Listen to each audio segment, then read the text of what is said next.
আল্লাহ পাক রব্বুল আলামিন মানুষকে সমস্ত সৃষ্টির ভিতরে বেশি ভালোবাসে। কোন সৃষ্টিকে বানাইতে আল্লাহ পাক হাত ব্যবহার করে নাই। সব সৃষ্টিকে সৃষ্টি করতে আল্লাহ একটা শব্দ ব্যবহার করেছেন, ওয়া ইযা আরাদা শাইআন আইয়াকুলা লাহু কুন ফায়াকুন।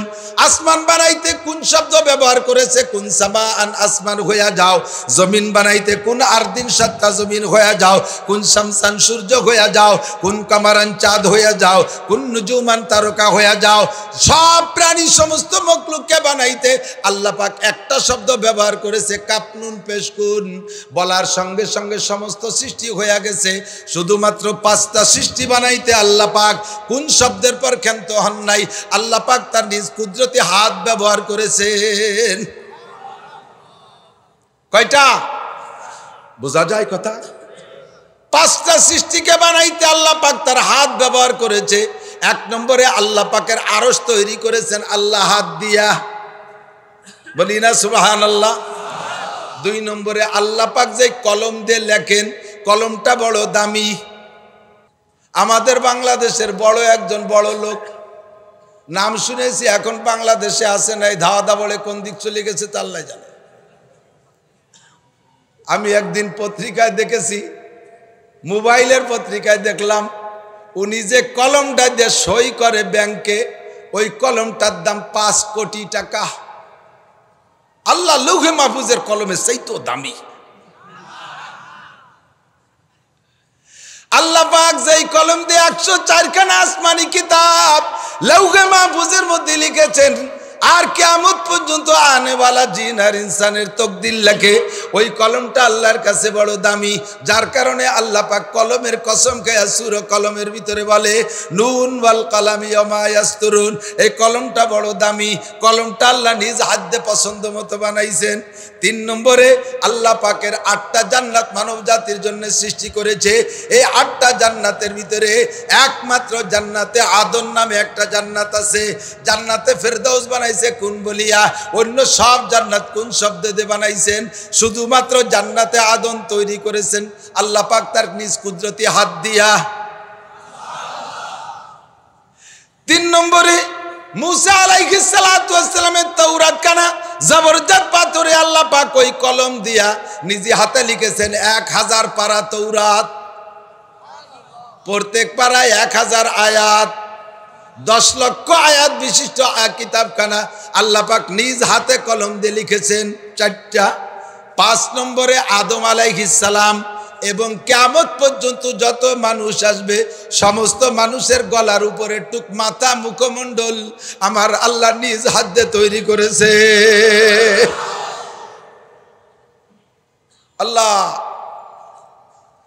আল্লাহ পাকের হাত হিন্দুর মুখ মাথার মধ্যেও আছে, খ্রিস্টানের মুখ মাথার মধ্যেও আছে।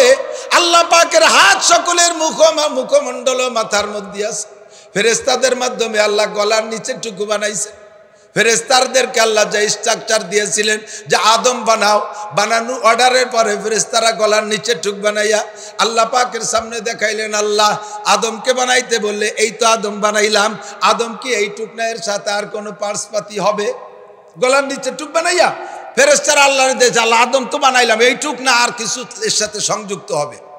আল্লাহ কা এটুকাই কে রে? সে হেডলাইট কো, চোখ, কান কো, মুখ কো? কয় আল্লাহ ওইটুক কিভাবে বানাবো? আল্লাহ কয় ওইটুক তোমরা বানাইতে পারবা না, ওইটুক আমি নিজ হাতে বানাবো। কয় কেন? কয় নিচের টুকের ভিতরে কোটি কোটি মানুষের মধ্যে মিল হয়ে গেলে কিছু আসে যায় না, মানুষে মানুষে পার্থক্য ঘটাইতে হবে। এই পার্থক্যটা অন্য অঙ্গের মাধ্যমে নয়, গলার উপরের টুকে বিশেষ করে মুখমণ্ডল চেহারা, এই টুকের মধ্যে পার্থক্য হতে হবে। এই টুকের ভিতরে কোটি কোটি মডেলিং হবে, তোমরা ফেরেশতারা এইটা পারবা না। এই মডেলিংটা আমি আল্লাহ নিজ হাতে তৈরি করব।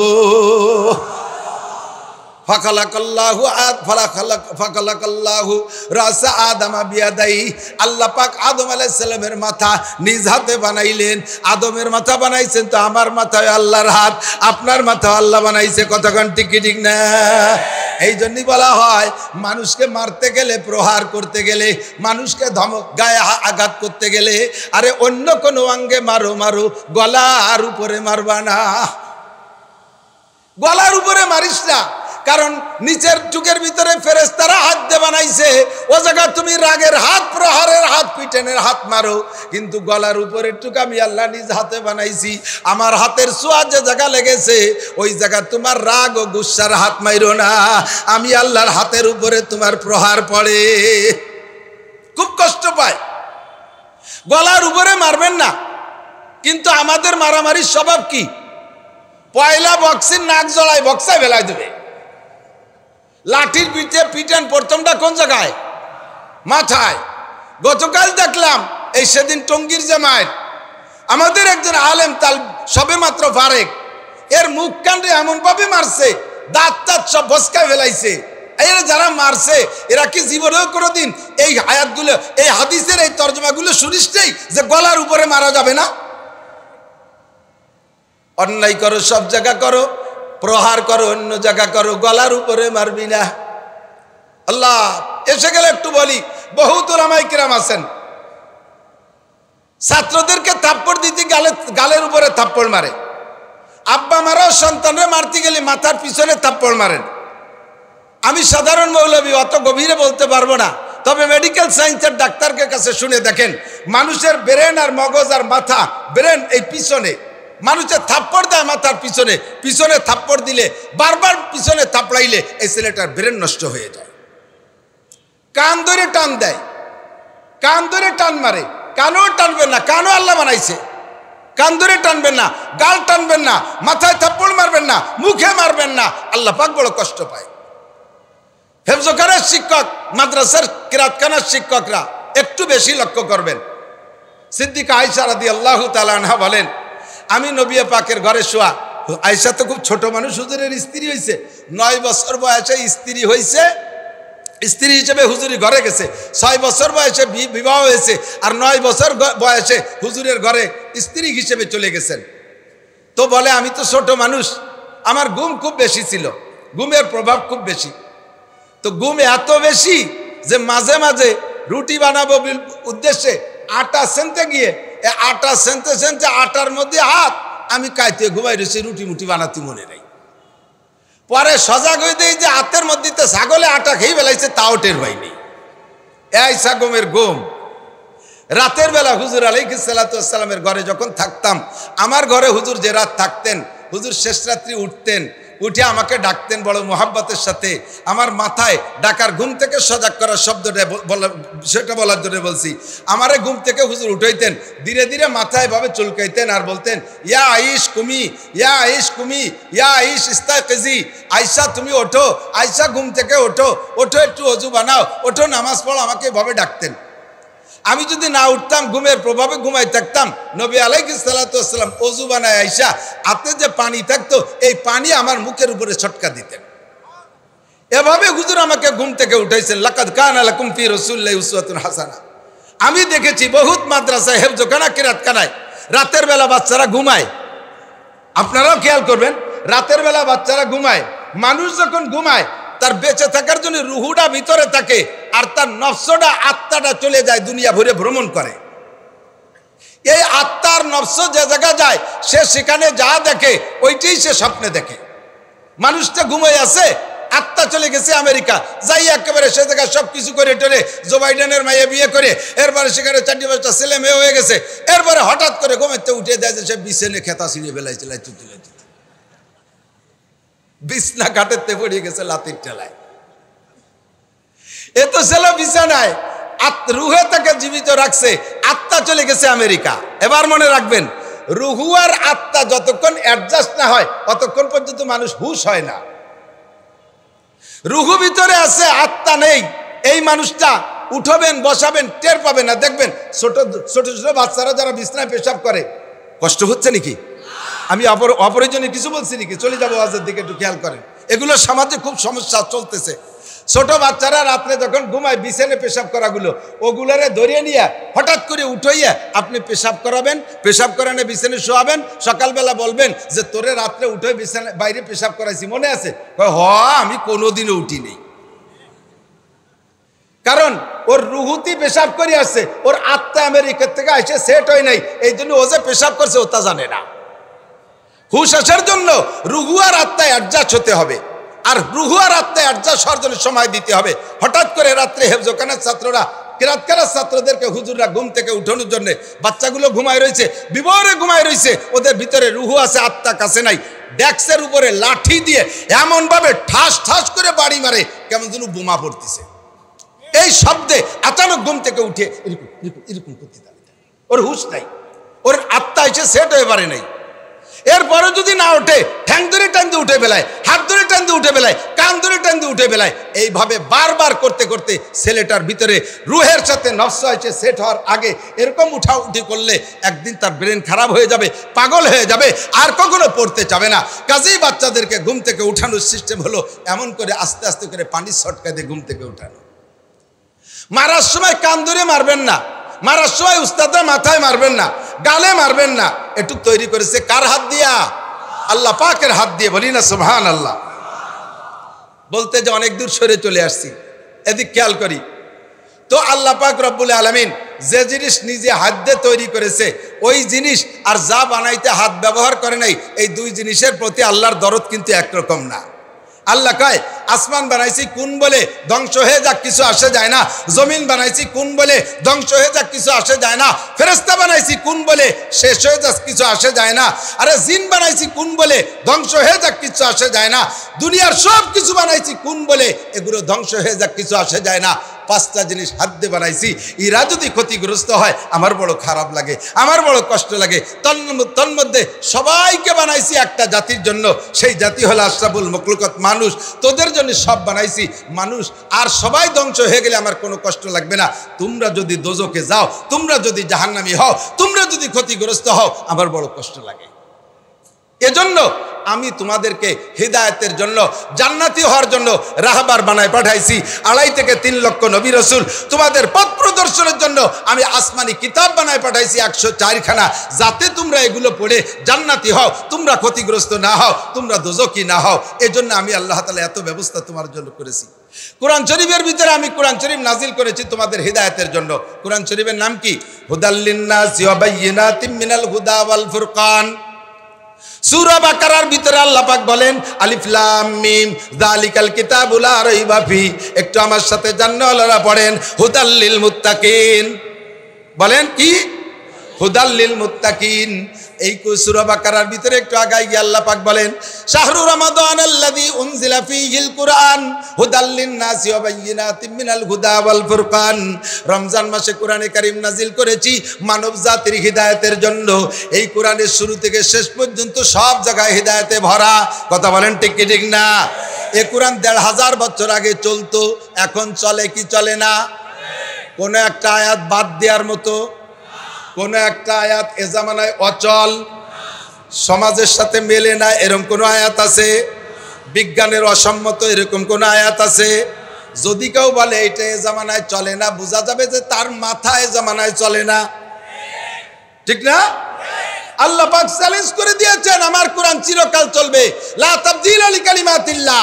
আমার কালেমার ভিতরে কোনো পরিবর্তন নাই। তুই যদি এর ভিতরে ব্রেন কাটাইতে আসিস তাহলে তোর ব্রেনকে পাগলা গারদে পাঠায় চিকিৎসা করে আনতে হবে। ঠিক কি না? আল্লাহ পাক বলেন তাবারাকাল্লাযী বিয়াদিহিল মুলক ওয়া হুয়া আলা কুল্লি শাইইন কাদির আল্লাযী খালাকাল মাউতা ওয়াল হায়াতা লিয়াবলুয়াকুম আইয়ুকুম আহসানু আমালা ওয়া হুয়াল আজিজুল গফুর আল্লাযী খালাকা সাবআ সামাওয়াতিন তিবাকা মা তারা ফি খালকির রহমানি মিন তাফাবুত ফারজিল বাসরা হাল তারা মিন ফুতুর সুম্মা আরজিল বাসরা কাররাতাইনি ইয়ানকালিব ইলাইকাল বাসারু খাসিয়া ওয়া হুয়া হাসির। আমি আসমান জমিন বানাইছি, কোটি কোটি সৃষ্টি করেছি। তোরা যদি তোদের এর ভিতরে কোনো ত্রুটি মনে পড়ে যা একটু ঘুরিয়ে আয়, সবাই মিলে একটু দেখে আয়। ফারজিল বাসরা হাল তারা মিন ফুতুর। কোনো জায়গা ত্রুটি পাইস নাকি একটু দেখে আয়।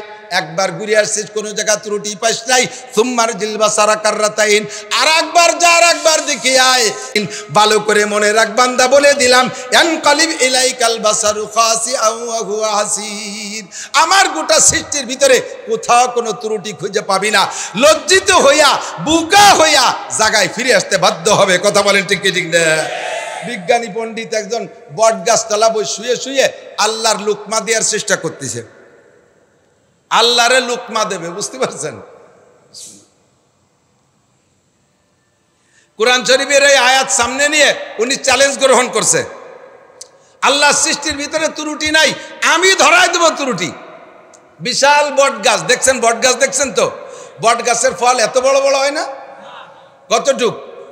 ছোট ছোট লাল লালের টুক না? বট গাছের নিচে শুয়ে দেখে বট গাছের মাথায়, ডালের মাথায় ছোট ছোট লাল লাল ফল।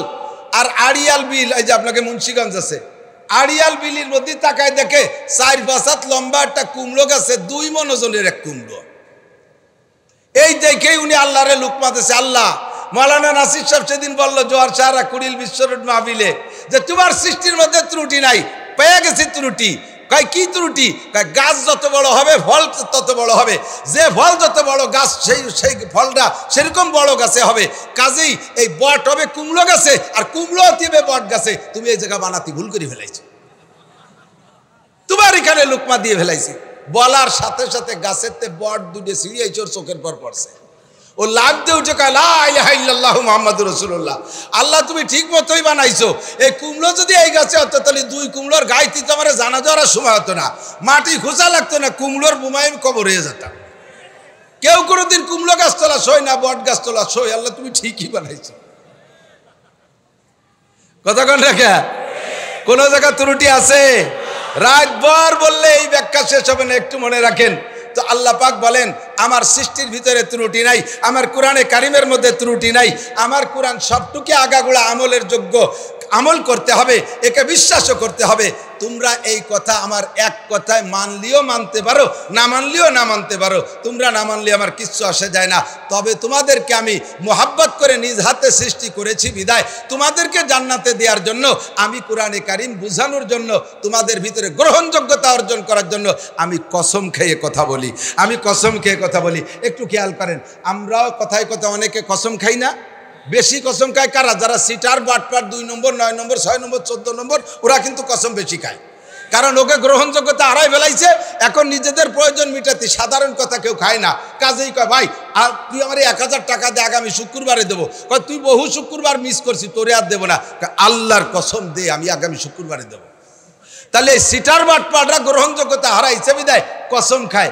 আল্লাহ পাক রব্বুল আলামিন কয় আমি নিজে সিটার বলে কসম খাই তা না, তোরা তোদের ভিতরে সিটারি আছে, বাটপাড়ি আছে, তোদের ভিতরে মানার যোগ্যতা কম। এই জন্য আমার কথাগুলো যাতে তোরা গ্রহণ করিস তাইতে আমি কসম খেয়ে কথা বলি। অনেক জায়গা কসম খেয়েছে, ওয়াদ-দুহা ওয়াল-লাইলি ইযা সাজা ওয়াশ-শামসি ওয়া-দুহাহা ওয়াল-কামারি ইযা তালাহা। এই সব আয়াতের শুরুতে যত ওয়াও আছে, এই ওয়াও মানে কসম। ওয়াশ-শামসি ওয়া-দুহাহা ওয়াল-কামারি ইযা তালাহা ওয়ান-নাহারি ইযা জাল্লাহা ওয়াল-লাইলি ইযা ইয়াগশাহা ওয়াস-সামাই ওয়া মা বানাহা ওয়াল-আরদি ওয়া মা তাহাহা ওয়া নাফসি ওয়া মা সাওয়াহা। এই সবগুলো আল্লাহ কসম খেয়েছে। নুন ওয়াল কলামি ওয়া মা ইয়াসতুরুন, এই ওয়াল কলামি যে ওয়াও এটাও কসম। ওয়াদ-দুহা ওয়াল-লাইলি ইযা সাজা ওয়াল আদিয়াতি দবহা, এগুলো সব কসমের ওয়াও। আল্লাহ পাক বলেন আমার ওয়াজ তুই গ্রহণ না করলে আমার কিছু আসে যায় না, তবে তুই গ্রহণ করে যাতে জান্নাতি হতে পারিস এই জন্য আমার কথার গুরুত্ব বাড়ানোর জন্য আমি আল্লাহ কসম খেয়ে বলি। সূরা 3-এর ভিতরে আল্লাহ পাক 4টি কসম খেয়েছেন। একটু বলেন কয়টা? 4টি জিনিসের কসম খেয়ে আল্লাহ বলেন ওয়াত-তিন। 1 নম্বর আমি 3 ফলের কসম খেয়ে বলি। আগে 3 বুঝাইতে অনেক কষ্ট হইতো, ইদানিং বাংলাদেশেও 3 ফল আসা শুরু হয়ে গেছে। দেখছেন না 3 ফল? ডুমরির মতো সাদা সাদা রসুনের মতো 3 ফল, বহুত বড় শক্তিশালী ফল। ফলটা আল্লাহ পাক অত্যন্ত পছন্দ করেন। পছন্দ করেন মানে পছন্দ করে আল্লাহ খায় তা না, পছন্দ করে, মহাব্বত করে, শক্তিশালী ফল। এই 3-এর কসমকে আল্লাহ বলেন 2। ওয়াত-তিন ওয়াজ-জাইতুন, আরেকটা ফল আমার কাছে বড় দামি, ফলটার নাম জাইতুন। আমি জাইতুনের কসম খেয়ে বলি। 3 নম্বর ওয়াত-তিন ওয়াজ-জাইতুন ওয়াতুরি সিনিন। তুরে সিনিন বলে যেই পাহাড়ের উপরে আল্লাহ পাক মুসা আলাইহিস সালাতু ওয়াস সালামের সাথে কথা বলতেন। মুসা নবীকে ডাইকে আল্লাহ পাক যেই পাহাড়ে নিয়ে নবুয়তি দিয়েছেন এই পাহাড়ের কসমকে আল্লাহ বলেন। 4 নম্বরে আল্লাহ বলেন ওয়াহাদাল বালাদিল আমিন, এই মক্কার নিরাপদ শহরের কসমকে আমি বলি। তাহলে কয়টা কসম? 4টি কসম আল্লাহ খাইলেন। আমার আল্লাহর কসম কার কোনো প্রয়োজন নাই। বান্দা তুমি আমার আল্লাহর কথা খাইলেও ভালো, না খাইলেও ভালো, তবে তুমি খাইলে তোমার লাভ, না খাইলে তোমার লস। তবু আল্লাহ পাক কসমকে তোমাকে ওয়াজ করে, মনে রাখবি বান্দা, লাকাদ খালাকনাল ইনসানা ফি আহসানি তাকওয়িম। যত সৃষ্টি আমি করেছি সমস্ত সৃষ্টির ভিতরে সবচাইতে সুন্দর সুদর্শন করে একটা প্রাণী বানাইছি, এই প্রাণীটার নাম হলো মানুষ। এই কথাটা বলার জন্য আল্লাহ 4টি কসম খাইলেন। আবার কথাটা শুরুতে লামে তাকিদ লাগাইছে, লামের দ্বারাও তাকিদ হয়, কদের দ্বারাও তাকিদ বাড়ে। লাকাদ খালাকনা, আবার জুমলায় ফেলিয়া, এর দ্বারাও তাকিদ হয়। আল্লাহ পাক বলেন আমি 3 ফলের কসম কে বলি, জাইতুনের কসম কে বলি, আর জাবালে ওই কি বলা হয় তুরে সাইনার কসম কে বলি, মক্কা শহরের কসম কে বলি। আল্লাহ পাক রব্বুল আলামিন কয় অবশ্যই গোটা সৃষ্টির ভিতরে আমি সবচাইতে সুদর্শন করে বানাইছি মানব জাতিকে। এর চেয়ে সুন্দর আর কেউ নাই। পৃথিবীতে যত সৌন্দর্য আছে সব আমি একত্রিত করে দিয়েছি মানুষের ভিতরে। দুনিয়ায় যদি কারো চেহারার প্রশংসা করে মানুষে, কোনো না কোনো এক একটা সৌন্দর্যের সাথে তুলনা করে আমার দিক। যেমন কাহারা যদি চেহারাটা বড় সুন্দর হয় তাকে বলে চাঁদের মতো চেহারা। কতক্ষণ? চাঁদের মতো উজ্জ্বল চেহারা। আল্লাহ কাছে চাঁদের উজ্জ্বলতা পছন্দ হয়েছে, দিয়ে দিলাম তোমার মধ্যে। কের নাকটা যদি সুন্দর হয় তাহলে কয় একেবারে টিয়ের ঠোঁটের মতো নাক।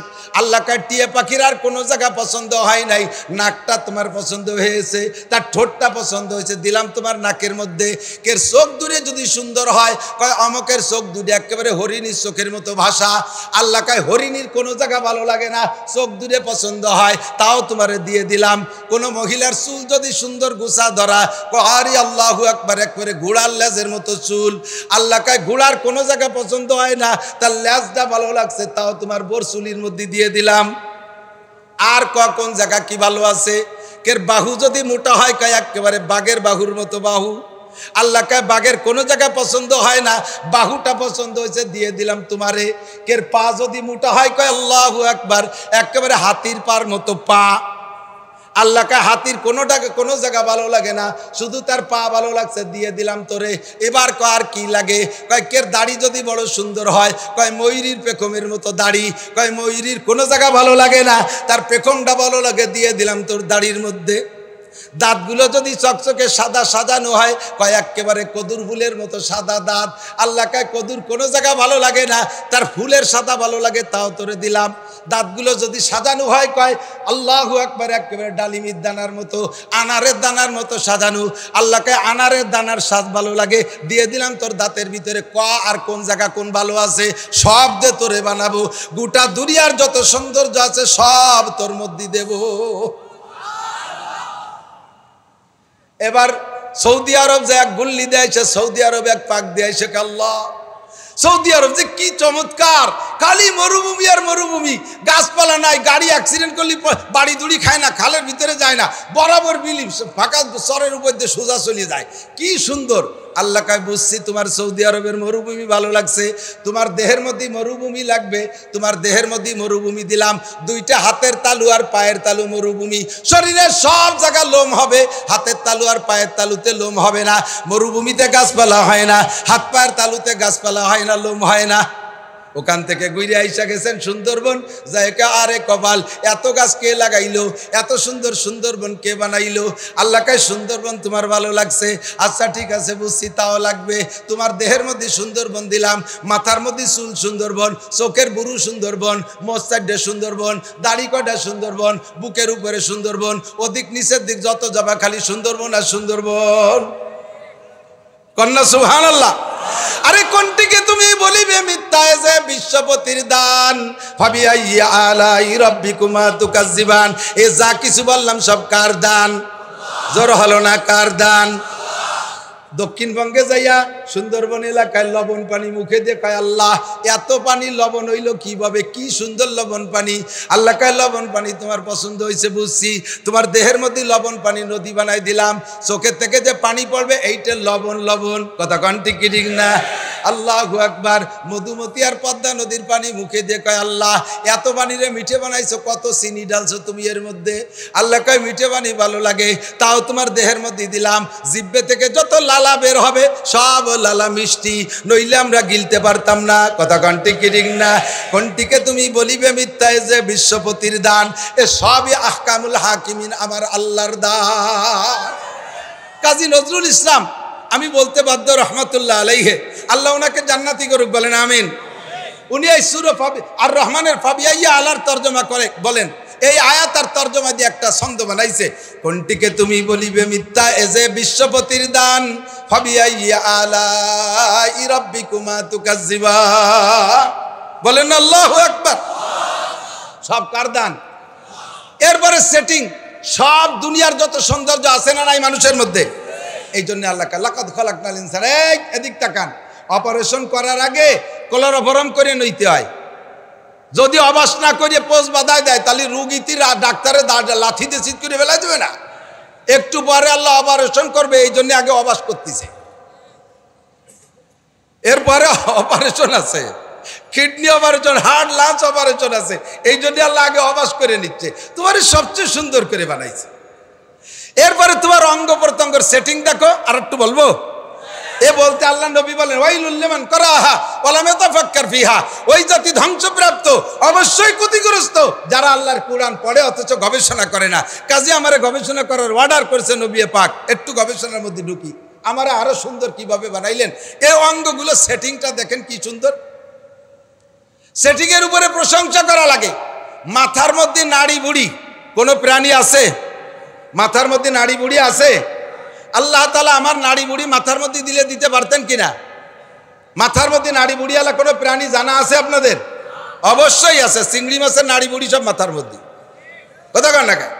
এই খেয়াল করে না, তার নাড়ি বুড়ি মাথার মধ্যে চলে যাতে কি তার দাম কমছে? বাজারে সবচেয়ে দামি মাছ চিংড়ি মাছ, মোটা মোটা, ঠিক কিনা?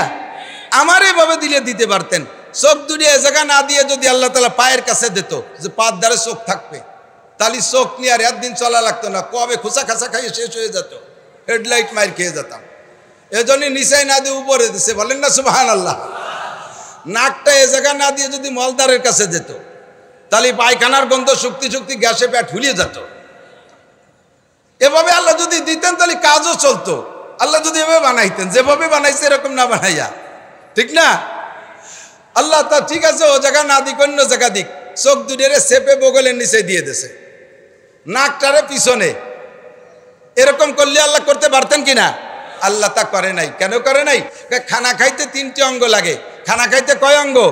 1 নম্বরে চোখ দিয়ে দেখা লাগে ভালো না মন্দ, 2 নম্বরে নাক দিয়ে শুকা লাগে বাসি না গান্দা, 3 নম্বরে মুখে দিয়া লাগে। এখন চোখ দুটো যদি বগলের তলে থাকে আর নাকটা যদি পিছনে হয়, এক ওক্তের খানা খাতে টাইম লাগবে 3 গুণ। লুকমা ধরে আগে বগল উচেরে দেখাতে হবে, দেখ ঠিক আছে নাকি, এরপরে ওই বছরে নাকরে শোয়াতে হবে, দেখ বাসি না গান্দা, এরপরে মুখে দিয়া লাগবে, কতক্ষণ, ঠিক না? আল্লাহ তাআলা এই মহা বিপদ থেকে বাঁচাইছে, বলেন আলহামদুলিল্লাহ। সব মিলাইয়ে মানুষ সুন্দর না অসুন্দর? মানুষ ভালো না মন্দ? সবচেয়ে সুন্দর, ঠিক কিনা? যতই কালো মানুষ হোক না কেন, যত কালো মানুষ হোক না কেন, যত কালো মানুষ হোক না কেন, সমস্ত প্রাণীর চাইতে দামি, সমস্ত প্রাণীর চেয়ে। এবার আল্লাহ পাক রব্বুল আলামিন সৃষ্টি সৌন্দর্যের প্রশংসার পরে অন্য আয়াতের ভিতরে বলেন, বানাইছি তো সুন্দর করে, সাথে তোমাদের সম্মানও সবচেয়ে বেশি। ওয়ালাকাদ কাররামনা বানি আদম। এ যুবক, ভালো করে মনে রাখ, कीमते हर चीज रादानी के चीज, कीमते खुद राना दानी अहमकीस। তুমি কত দামি, নিজের দাম নিজে বোঝো না। সব জিনিসের দাম বোঝো, রিক্সার দাম বোঝো, মোটরসাইকেলের দাম বোঝো, টাকার দাম বোঝো, সোনার দাম বোঝো, গাড়ির দাম বোঝো, বাড়ির দাম বোঝো, সব কিছুর দাম বোঝো। মানুষ তুমি নিজে কত দামি এইটা তুমি বুঝলে না, বড় আফসোসের বিষয়। আপনি কত দামি এদিক তাকান। ওয়া ইন্নাল মালাইকাতা লাতাদাউ আজনিহাতিহা রিদাল লিতালিবিল ইলম। আজকে যারা এখানে আমার দিক, আজকে যারা এখানে দিন শিখতে আসছেন, বয়ান শুনতে আসছেন, আপনারা আসা এবং যাওয়ার পথে এসেছেন এবং যাবেন, যাওয়ার আসার পথে বেগুনা নুরানি মাসুম ফেরেশতারা আপনাদের পায়ের নিচে নূরের পর বিছাইয়া দিবে। সুদ খান, ঘুষ খান, চুরি করেন, ডাকাতি করেন, বিড়ি খাতি খাতি আইছেন, আসার সময় সিগারেট টানতি টানতি অশুনতে আইছে, তারপরও সুন্নত ছাড়ে নাই, 2 আঙ্গুলের সুন্নত, এই আমল করতে করতে আইছে। তারপরও ফেরেশতা কয়, যাচ্ছিস তো আজ শুনতি, আজকের জন্য পর বিছাই দিলাম। কন্যা সুবহানাল্লাহ। কত দামি আপনি? আমার এত দাম কি কারণে? কোন জন্য দামি? আমি কোন দিক দিয়ে দামি? মাথার দিক দিয়ে। পার্টস পিস পিস আলাদা করে ফেললে, অঙ্গ প্রত্যঙ্গ ভাগ করে ফেললে আপনার আমার কোনো দাম নাই। আলাদা আলাদা করে দেখেন। যদি কয় মাথার দিক দিয়ে দামি, তাহলে মাথাটা কাটে, আপনার মাথাটা কাটে বাজারে পাঠাই দেন, কয়টা বিক্রি হয়? একটা গরুর মাথা 3000 টাকা, আপনার মাথা 3 পয়সায় দিয়েও কিনবে না, ঠিক কিনা? বড় বুড়িওয়ালা মানুষ, মোটা বুড়ি, পেটটা ভাড়িয়ে বুড়িটা বেশি পেলাম, কয় টাকা কিনবে কেউ? তার চেয়ে একটা ছাগলের বুড়ির দামও বেশি। সেদিক দিয়ে আপনি দামি না, সেদিক দিয়ে আপনি কোন দিক দিয়ে দামি? চামড়া, এই চামড়া খুলে দেন, 2 প্রাণীর চামড়া পাক হয় না, 2 প্রাণীর চামড়া পাক হয় না। এক হলো শুয়োরের চামড়া, শুকর রে কুত্তরও যদি বিসমিল্লাহ আল্লাহু আকবার করে জবাই দিয়ে চামড়াটা খুইলা রিফাইন করেন, তাহলে ওই কুত্তর চামড়া দিয়ে যায় নামাজ বানায়, নামাজ পড়া যায় তার উপরে। একমাত্র শুয়োরের চামড়া। কি বুঝতেছে আবার জানিয়ে বাড়ি যে আবার বলবে যে মৌলানা নাসির সাহেব বলছে কুত্তো বিসমিল্লাহ আল্লাহু আকবার করে জবাই দিয়ে খাওয়া যায়, আমি তাই কইছিলি? এটা নিয়ে এটা আতিরা তো লাগছে উঠে পড়ে আমাদের, এ নাই বানাই সানাই কইই ফেললো। আর আহলে হাদিস আলারা কুত্তরে বিসমিল্লাহ আল্লাহু আকবার কে জবাই করলে ওর চামড়া খুলে দাবাঘাত করলে পাক হয়ে যায়, কিন্তু বাঘের চামড়া পাক হয়, সিংহার চামড়া পাক হয়, হাতির চামড়া পাক হয়, শুধুমাত্র শুয়োরের চামড়া পাক হয় না। এরে যদি শুকরের চামড়া কাজে লাগানোর জন্য আপনি ওরে 100 বছরও কোনো মসজিদের কোনায় ইতিকাফ করান, তোরে জবাই দিয়ে কাজে লাগাবো, তুই এনে বসে ইতিকাফ কর, ইফতার টিফতার আমি দেবানি। এরপরে ভালো 4-5 জন হুজুর দিয়া ওরে জবাই করাইয়া, আরো ভালো 4-5 জন হুজুর দিয়ে চামড়া সুলাইয়া, এরপর ওর চামড়াটা 100 বছরও যদি আতরের বালতির মধ্যে ভিজে রাখেন, তবু ওর চামড়া কোনো কাজে লাগানো যাবে না। শুয়োরের চামড়া এমন না পাকে না। আর হলো মানুষের চামড়া না পাক, মানুষের চামড়া না পাক, কোনো কাজে লাগানো যাবে না। শুকরের চামড়া জাতিগতভাবে জন্মসূত্রে আল্লাহ নাপাক বানাইছে, কিন্তু মানুষের চামড়া নাপাক হলো সম্মানের খাতিরে। কারণ যদি বলা হতো মানুষের চামড়া খুলে নিয়েও দাবাঘাত করে রিফাইন করে কাজে লাগানো যায়, তাহলে মহা বিপদে পড়ে যেতাম। এই ঢাকা শহরে কত পাগল ঘুরে বেড়ায় না, এক পাগলও চামড়া নিয়ে ঘুরতে পারতো না, খালি পাগল ঘোরা লাগতো। এই অজ্ঞান পার্টি চামড়া খুলি নিয়ে বেশি ফেলাই দিত, ঠিক কিনা? অনেক মুরব্বীরা বাড়ি গ্রাম অঞ্চলে আলগা বারান্দায় খোলা জায়গা শুয়ে থাকে। যদি মানুষের চামড়া কাজে লাগানো যেত, তালি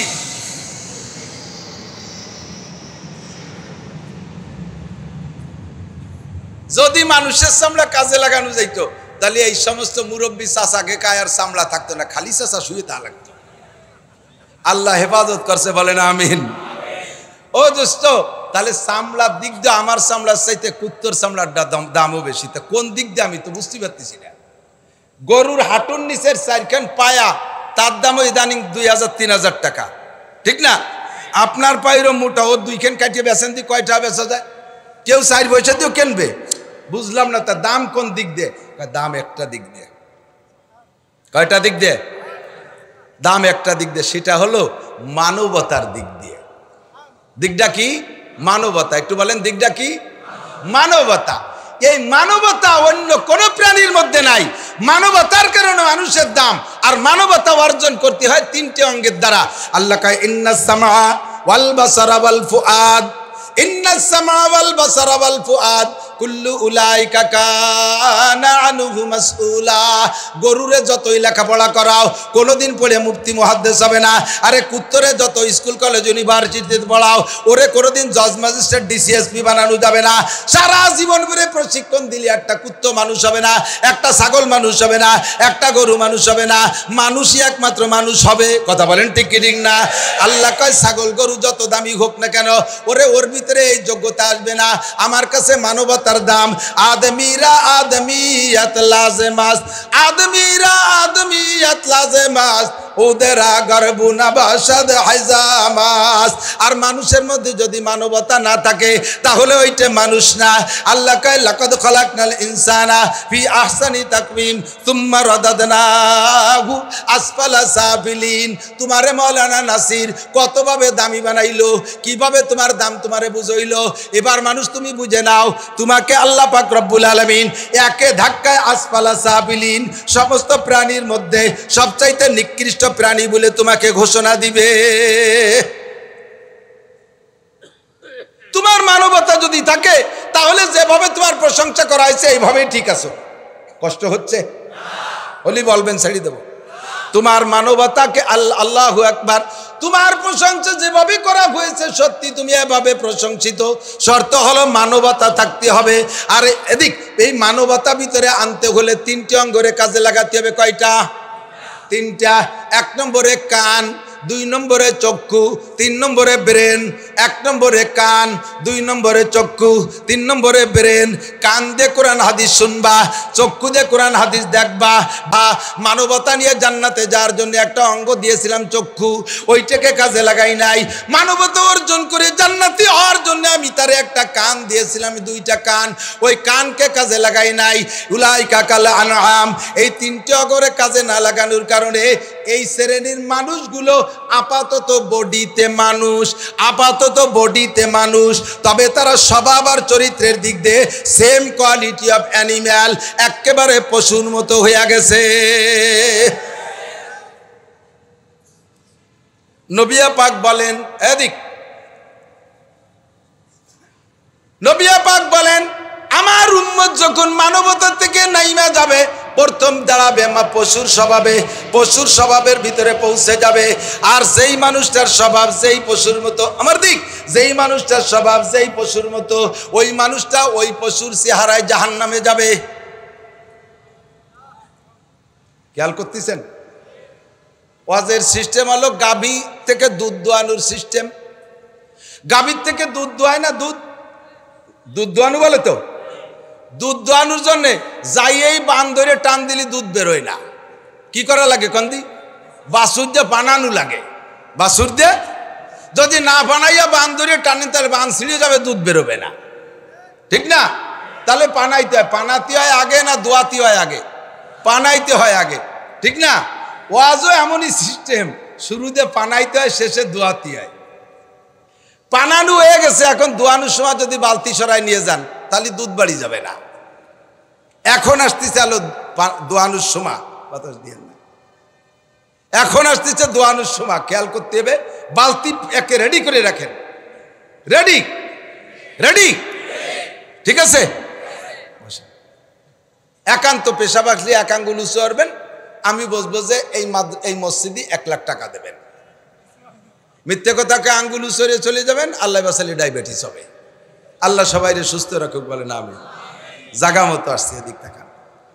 আল্লাহ নবী পাক বলেন আমার যেই উম্মত মানবতার থেকে নাইমিয়া যেই পশুর স্বভাব অর্জন করবে ওই উম্মতটা ওই পশুর চেহারায় জাহান্নামে যাবে। তাহলে একটু খুঁজে দেখতে হয় না? রাজি আছেন? আমার এক শ্রেণীর উম্মত শূকরের চেহারায় জাহান্নামে যাবে। কিসের চেহারা? একটু বলেন কিসের? শূকরের চেহারা নিয়ে জাহান্নামে যাবে। কেন? যাদের মধ্যে শূকরের স্বভাব আছে, যাদের মধ্যে শূকরের স্বভাব। শূকরের স্বভাব কি? ওরা চোখ কান ব্রেন দিয়া মানবতা অর্জন করে নাই, ওগুলো তাদের রয়ে গেছে। শুয়োরেরও কান আছে, শুয়োরেরও চোখ আছে, শূকরেরও ব্রেন আছে, আছে না নাই? এই মানুষগুলো শূকরের রূপ নিয়ে জাহান্নামে যাবে। তারা কারা? শূকরের যেই স্বভাব এদেরও সেই স্বভাব। শুয়োরের কি স্বভাব একটু বলি নেই। আপনারা ঢাকা শহরে থাকেন, দেখছেন কি জানি না, আমাদের গ্রাম গায়ে ঘরে শূকর চলে দলে দলে, পালে পালে। 500, 700, 1000 শূকর একসাথে চলে। এর পালন করে যারা, রাখাল যারা, তাদেরকে আমাদের ওই অঞ্চলের ভাষায় কাউরা। শুয়োরের কমান্ডারের নাম কি? শুয়োরের কমান্ডারের নাম কাউরা। এই কাউরারা শুয়োর পালে, দিন ভরে খাওয়াই দাওয়াইয়া সন্ধ্যার আগে নিয়ে এক জায়গা বসায়, নিয়ে এক জায়গা জমা করে 500 শূকরে যদি আলাদা আলাদা শুইতে দিতে হয়, এক কান খাট একটা মশারি টানায় টানায় যদি শুতে হয়, তাহলে কি 1 গ্রাম লাগে না? এই 500 শুয়োরে ঘুমতি জায়গা দেয় মাত্র 5 থেকে 6%। তাহলে আটটুক জায়গায় কিরকম ঘুমায়? একটার পর আর একটা, তার উপরে আর একটা, একটার মহির পর একটা ভাষা, তার মহির পর একটা বেকায়দা, এইভাবে দলা বলা হয়ে ঘুমায়। আমাকে ওই অঞ্চলে ভাষায় কয় শুয়োর গাদা। এই শুয়োর গাদায় যে ঘুমায়, একটা শুয়োরও শেষ রাত্রি উঠে তাহাজ্জুদ পড়ে না। পড়ে পড়ে ফজরের নামাজ তো পড়েই, কথা কয় না?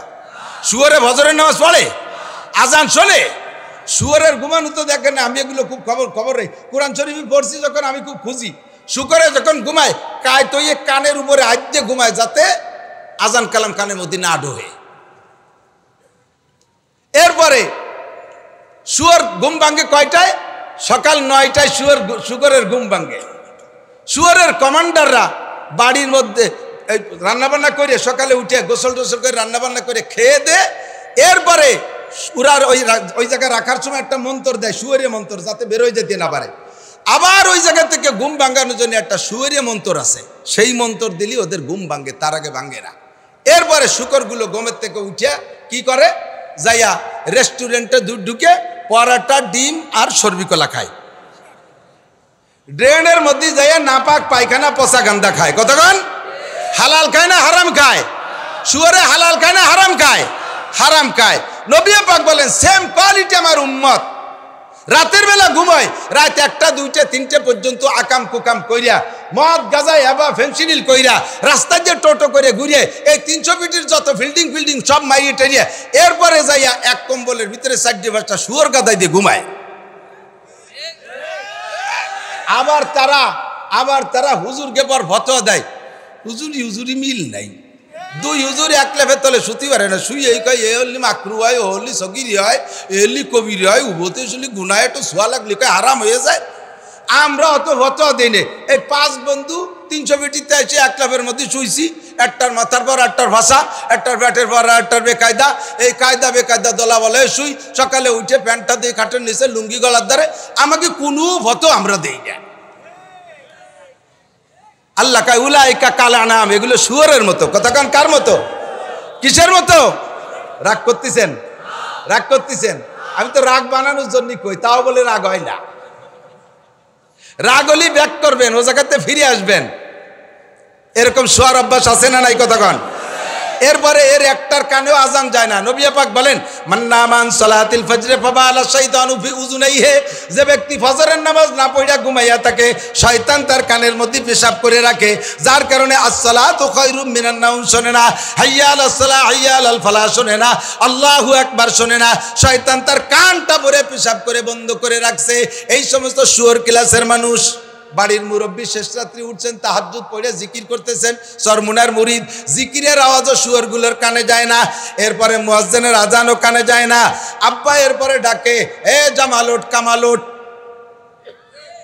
জামালোট কামালোট, লালটু ওট, বল্টু ওট, জুয়েল ওট, টুয়েল ওট, ওট তাড়াতাড়ি ওট, মসজিদে যাই। একটারও কানে যায় না। বুড়ো ডাইকে মসজিদে নামাজ পড়িরা, ফজর বা 2.5 ঘন্টার তবলিগির আমল কইরা এশরাকের নামাজ পড়ে আছে, দেখে যে এখনো রুমের দরজা খোলে নাই। এবার বুড়ো কয় শুয়োরে মন্ত্র না দিলে উঠতেছে না। বুড়ো রুমির বাসতে ঘরে আর শুয়োরে মন্ত্র দেয়। কি কয়? কব কয় এ শুয়োরের বাচ্চা উঠিস কে? এর নাম হলো শুয়োরে মন্ত্র। কতক্ষণ? এরপরে মুড়াই দিয়ে উঠছে, শুয়োরে মন্ত্র না দিলে উঠছে। উঠার পরে এবার হালাল খাওয়া শুরু করছে। রাতের যে অংশের মধ্যে ঘুমাইছিল মুখের ভিতরে নাল বিজলে ময়লা, এ টাইট হয়ে গেছে। বিছানায় শুয়া অবস্থায় মা আম্মু একটু বেডটি দাও। বিছানায় শুয়ে কুলি মুলি আরে নাই, দাঁত মাজে নাই, মুখের ভিতরে এই ময়লা, সেই অবস্থায় গরম সাইজে গুলাই ফুলাই খায়। শুয়োরে যেমন হারাম খায়, ড্রেনের মধ্যে যাইয়া এগুলো শুয়েছে ওই রকম খায়। এরপরে একটা বেড ফিল্টার, আপনারা তো অবশ্যই জানেন বেড ফিল্টার মানে বিছনার সিগারেট, বিছানায় থাকা অবস্থায় সিগারেট। শুয়োরও হারাম খায়, এটাও হারাম খায়। আল্লাহ পাক বলেন উলাইকা কাল আনআম, সেম কোয়ালিটি অফ অ্যানিমাল। এই মানুষগুলো শুয়োরের চেহারা নিয়ে জাহান্নামে যাইবা। এরপরে বের হয়ে যাইয়া হালাল হারামের তোয়াক্কা নাই। সুদ খাবে, ঘুষ খাবে, টোন মারবে, মন মারবে, রাস্তা মারবে, খাল মারবে, বিজিএফ কার্ড মারবে, পঙ্গু ভাতা বেচে খাবে, বয়স্ক ভাতা বেচে খাবে, রোডের পিছকুয়া মারিয়ে দেবে, কারেন্টের খাম্বা তার সহ গিলে খেয়ে বেলাবে, সরকারি যত প্রজেক্ট আছে সবগুলো মারিয়ে খাবে। এগুলো হারাম না হালাল? হালাল না হারাম? শুয়োরও হারাম খায়, এ শুয়োরগুলো হারাম খায়। শুয়োরও হালাল খায়, এ শুয়োরগুলো হারাম খায়। কাজেই উলাইকা কাল আনআম, এগুলো চতুষ্পদ জন্তু শুকরের মতো। আর শুকরের চেহারা নিয়ে জাহান্নামে যাইবা। আগে খুশিতে বাঘ, আমরা ফেরেশতা গেছে দামি। এবার কোন জায়গা নামছো চাচু? প্রথম ধাক্কায় শুয়োরের মতো। আল্লাহর নবী বলেন, আমার এক শ্রেণীর উম্মত কুকুরের চেহারায় জাহান্নামে যাবে। শুনতেছেন? কোন চেহারা? কুকুরের চেহারা। সাহাবায়ে কেরাম বলেন, হুজুর তারা কারা? হুজুর কয়, যাদের স্বভাব হবে কুত্তার মতো।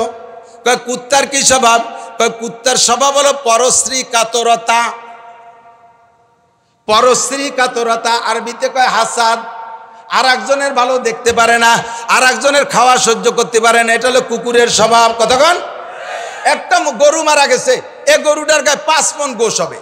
একটা কুত্তই এটার সন্ধান পাইছে, কারণ ও কুত্তটাও জানে যে এই 5 মণ গোশ একা খাইয়ে পারবো না, ও মাটি হয়ে যাবে। কাজেই কি করা উচিত? ও পুরো শহর ঘুরিয়ে আরো 40-50টা কুত্তরে দাওয়াত দিয়ে নিয়ে যাওয়া উচিত। তা কি নেয় কোনোদিন? ও কি গ্রামে ঢোকে, মহল্লা ঢুকে খায়, খালাম্মা আসেন, বলকাকা আসেন, মেয়া ভাই আসেন, দাদা ভাই আসেন, মালেরটা পাইছি, সবাই মিলে ভাগযোগ করে খাই? কয় কোনোদিনও? ও ওই জায়গায় দাঁড়াইয়া পতাকা উড়ে কয় যে আমি স্বাধীন করছি, কেউ রে খাতি দেবো না। কতক্ষণ? ওকে আমি স্বাধীন করছি, কেউ রে খাতি দেবো না। এখন ওর ওই খাওয়ার শব্দ শুনে মহল্লার আর 5টা কুত্ত যদি টের পায় ও জায়গা যায়, ও মারে ধাওয়া, ও মারে দাওয়া। উড়া দাবার দৌড়াই আর মহল্লার মধ্যে দিয়ে কয়, আমরা ঘোষণা দিচ্ছি তোরে খাতি দেবো না, আমরা ঘোষণা দিচ্ছি তোরে খাতি দেবো না। ও কয় আমি স্বাধীন করছি, তোকে খাতি দেবো না। ও কয় আমি ঘোষণা দিচ্ছি, খাতি দেবো না। এই স্বাধীন আর ঘোষণা নিয়ে 2 দল কামলা কামড়ি, ফাঁকে শগুন আর কাউই খাইয়ে যায়। শগুন আর কাউই এই দুনিয়া নিয়ে একদল স্বাধীন আর একদল ঘোষণা নিয়ে গ্যাঞ্জাম করবা, খাইয়ে যাবে পশ্চিমে আমেরিকানরা, আসবে ইসরায়েলিরা, আসবে ইহুদিরা, আসবে নাসারারা, সেন্ট মার্টিন যারা ঘাঁটি গাড়বে, বাংলার জমিন তারা চুষে খাবে, আসবে দাদা বাবুরা। তোমরা শুধু স্বাধীন আর ঘোষণা নিয়ে কামলা কামড়ি করবা। উলাইকা কাল আনআম, আল্লাহ পাক বলে দিয়েছে। কথা বলেন ঠিক কি ঠিক না? জাগা মতো আসো, জাগা মতো আসো। 3 নম্বর, নাম কই নেই কোনো দলের, ধরার কায়দা নাই। উলাইকা কাল আনআম, আরে ও অসুবিধা যাবার তো হয়েই গেছে। উলাইকা কাল আনআম, সেম কোয়ালিটি অফ অ্যানিম্যাল। ঠিক কি ঠিক না? এরপরে কুত্তর মতো আর কারা যাবে? এ ভাই এদিক চাকান, খবর কুত্তরে আল্লাহ হাতখানি একটা লেজ দেছে না, এক হাত হবে না?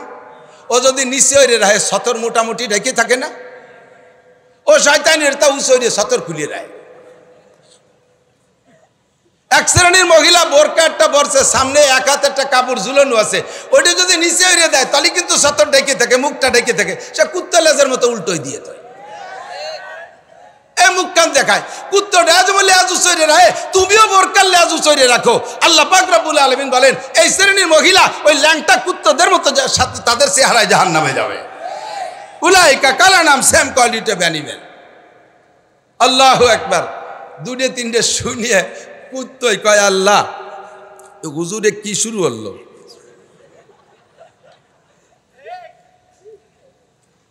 সব মানুষকে কুকুর আর শুয়োরের মতো কয়। আমাদের অভিযোগ আছে, কুত্ত আর শুয়োরের এই আপাতত ছাড় ধরি, কুত্ত আর শুয়োরের কাল্লা আমাদের অভিযোগ আছে। কি অভিযোগ? কয় সব মানুষ আমাদের মতো এই কথা হুজুর বলতেছে, তোমার মানব জাতি আদম সন্তান যা করে ও আমরা করি না। বহু কাজ এরকম আছে, ও আমরা করি না। আল্লাহ কয় কি দলিল আছে তোর কাছে? কয় আল্লাহ 1 নম্বর হলো আমরা জীবনেও পায়খানায় বসে কিছু খাই না। আমরা খাওয়ার সময় পায়খানা করি না, প্রত্যেকটা আলাদা সাবজেক্ট, ভিন্ন ভিন্ন দায়িত্ব সময় পালন করি। খাওয়ার সময় খাই, পায়খানা করার সময় পায়খানা করি। তোমার এই আওলাদে আদম বনি আদম এত দামি, যাইয়ে দেখো ওরা পায়খানা বসে সিগারেট খায়। কথা বল না কে? এই গরম শীতকালে পায়খানা ধুমো ওড়ে, সে পায়খানা দুমো দিয়ে আর বিড়ি দুমো দিয়ে একসাথে খায়। আল্লাহ তুমি কয় একে আমরা কোনোদিন করি? আরে নাসির হুজুর একদর্শে কয়ে যাচ্ছে মানুষ কুত্তর মতো। আল্লাহ কয় তোদের আর কি অভিযোগ আছে? অভিযোগ আর একটা আছে। কি অভিযোগ? আর একটা অভিযোগ হলো এই শীতকালে আমাদের কুকুরের ডেলিভারি সিজন, এই সময় কুত্তর বাচ্চা দেয় না ডেলিভারি। এক একটা কুত্তয় 3টে 4টে 5টা 6টা করে 8টা করে বাচ্চা আমরা দেই।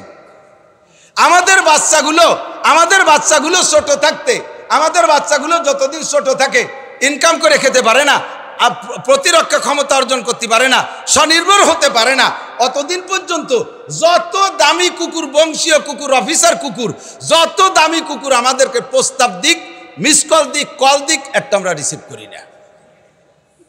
ধমক দিয়ে তাড়াই দেই, হ্যাঁ বাজে কথা বলবি না, আমার বাচ্চা কাচ্চা ছোটো মোটো এগুলো এখনো কামাই করে খেতে পারে না, এগুলো ফেলে রেখে কোথায় যাবো, বেয়াদবি মোটো করবি না, আগামী কাতি মাসে দেখা করবি, এখন রাস্তায় মাঝে করে সময় নষ্ট করবি, ডিস্টার্ব করবি না, এই বলে আমরা সব কুত্তরে তাড়াই দেই। তোমার বনি আদম দেখো, দেখো মানব জাতি দেখো, নবজাতক বাচ্চা 2 বছরে 3 বছরে 1 বছরে 6 মাসে বাচ্চা ফেলাই রেখে মা আর একজনের সাথে চলে যায়, মা আর একজনের সাথে চলে যায়। জোরে বলেন যায় কি যায় না? তাহলে বলো আল্লাহ, যেই কাম আমরা কুত্তরা করতে পারি না সেই কাম তোমার মানব জাতি করে, আর মৌলানা নাসির কয় মানুষ আমাকে কুত্তর মতো। তুমি এবার বলো কি বলবা? আল্লাহ কয় না, তাহলে তো একটু আর একটু কায়দায় কোয়া লাগে, আছে ব্যবস্থা আছে।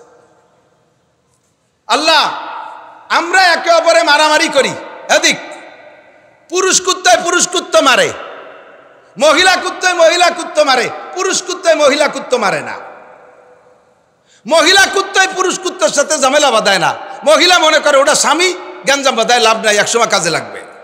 পুরুষ কুত্তায় মহিলা কুত্তো মারে না, স্ত্রীর মারলে পরে তার সামনে যাব কোন মুখ নিয়ে?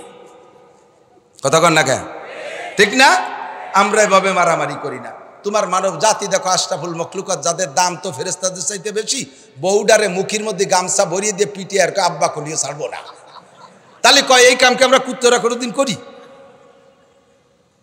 কোনোদিন আমরা কুত্তরা এই কাম করি না, ঠিক ঠিক না?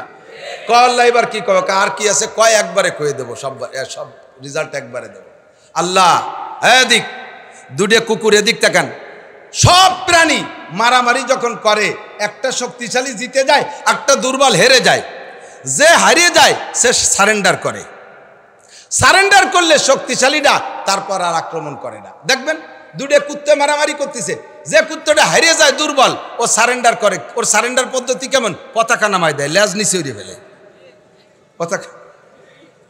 পতাকা নামায় দেয়, লেজ নিচে করে বাঁকা হয়ে পড়ে। প্রত্যেক প্রাণীর সারেন্ডার পদ্ধতি আলাদা। মুরগিতে মারামারি করবে, যেটা হেরে যাবে দেখবেন এক পাশ ডেনা নামাই দিয়ে দৌড় মারে, তাহলে সারেন্ডার করে। ও দৌড় মারলে ওরে হালকাটা ধমক দিয়ে ফিরে চলেছে, চিনিস আমরা এলাকার মস্তান, জীবনের দিক কোনো চোখ তুলে তাকাবি না, ধমক দিয়ে এসেছিল, আর মারে না। দুটো গরু মারামারি করে, যে গরুটা দুর্বল পারবে না, ও শক্তিশালী গরুটার কাছে সারেন্ডার করে, না কাগজ দিয়ে নাকে নাকে শুকে কমে ভাই মারিয়ে না, আমি পারবো না, ঝামেলার মধ্যে যাই না। ও এভাবে সারেন্ডার করে, সারেন্ডার করলে শক্তিশালী গরুটা হালকাটা ধাওয়া দিয়ে ফিরে আসে, আর তারে মানে না। এবার এরা সবাই মিলে কয় আল্লাহ দেখো মানব জাতি কত বড় বলে অ্যানিমেলের চাইতে, পশুর চাইতে নিকৃষ্ট। টঙ্গীর ময়দানে মুসলমান, 2 দল মুসলমান, একদল মুসলমান আর একদল মুসলমানরে মারে। যারা মার খাইছে তারা কিভাবে কান্নাকাটি করছে, এরপরও তাদেরকে মারছে। তুমি এবার বলো আল্লাহ সব মিলে কি বলবা? আল্লাহকে একবারে রেজাল্ট দিয়ে দিলাম, উলাইকা কাল আনআমি বাল হুম আদাল্লু। এগুলো আগে বলছিলাম চতুষ্পদ জন্তুর মতো, কয় না তার চাইতেও খারাপ, চতুষ্পদ জন্তুর চেয়েও খারাপ, কুত্তর চাইতে খারাপ, শুয়োরের চাইতে খারাপ, পশুর চাইতে খারাপ, গরুর চাইতে খারাপ, শুয়োরের চাইতে খারাপ। জোরে বলেন ঠিক কি ঠিক না? উলাইকা কাল আনআমি বাল হুম আদাল্লু উলাইকা হুমুল গাফিলুন। এগুলো গাফেল, এগুলো অচেতন, এরা চতুষ্পদ জন্তুর চাইতে খারাপ।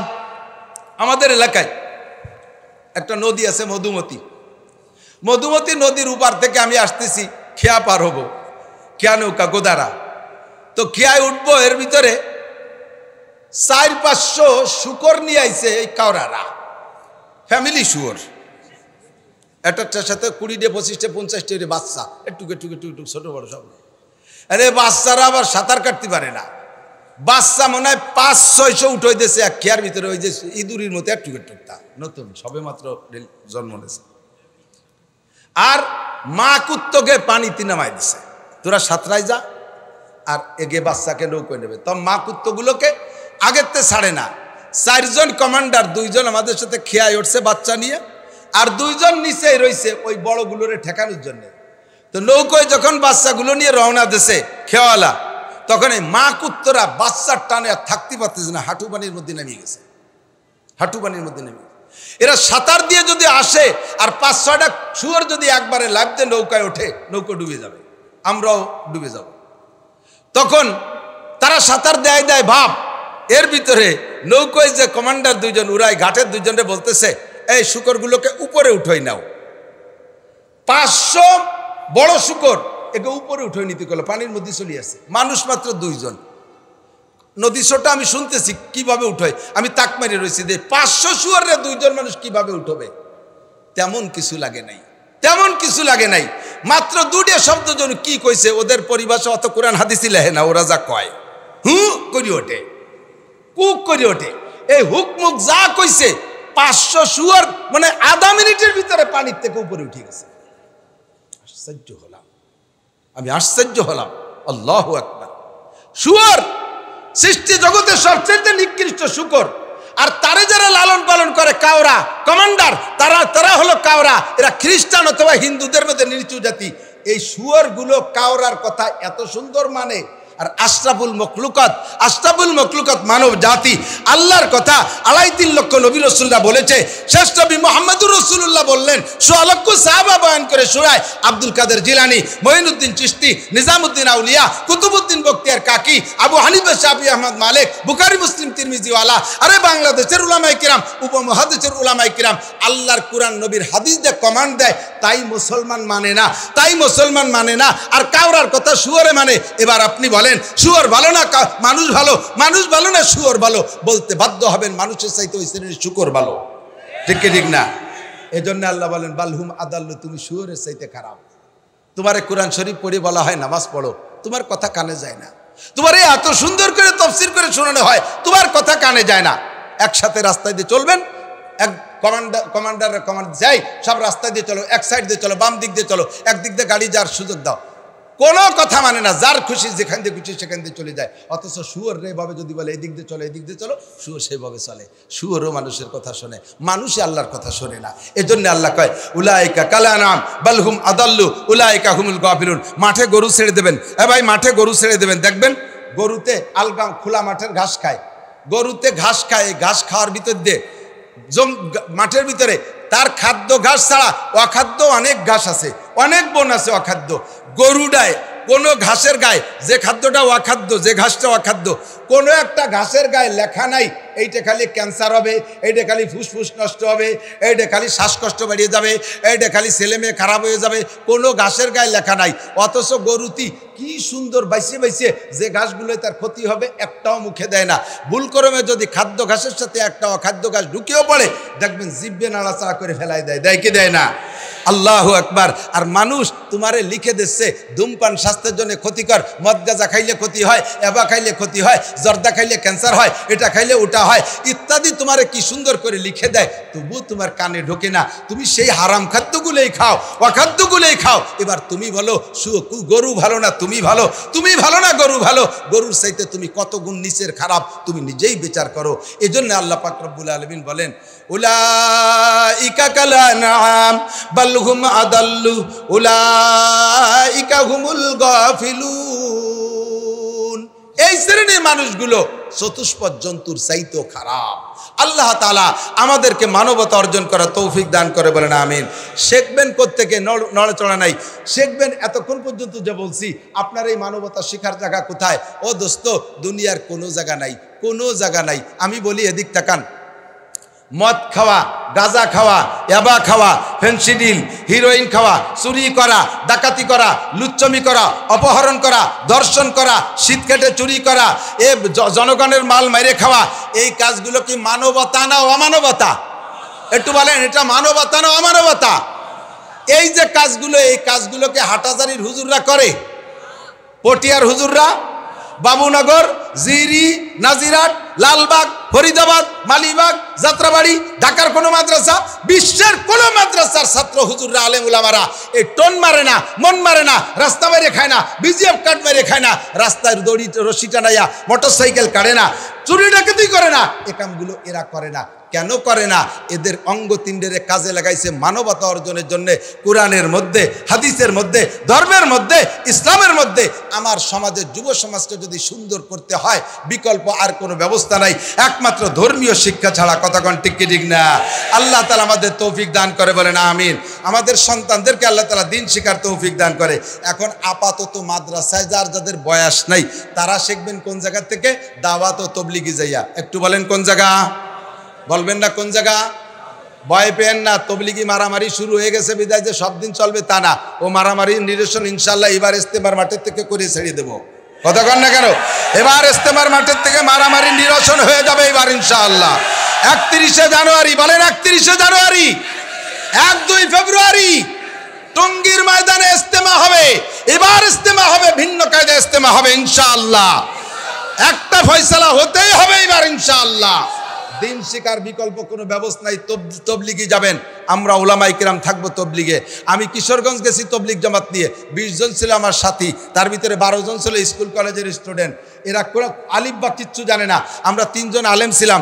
এই 12 জন রে মাত্র 38 দিনে আলিফ বা থেকে ওয়াক্কর চিনাইয়া কোরআন শরীফ শুদ্ধ করে পড়া শিখাইয়া আমরা 3 হুজুর 12 জন যুবকরে 8 পারা সবক পড়ায় বাড়ি আনছি।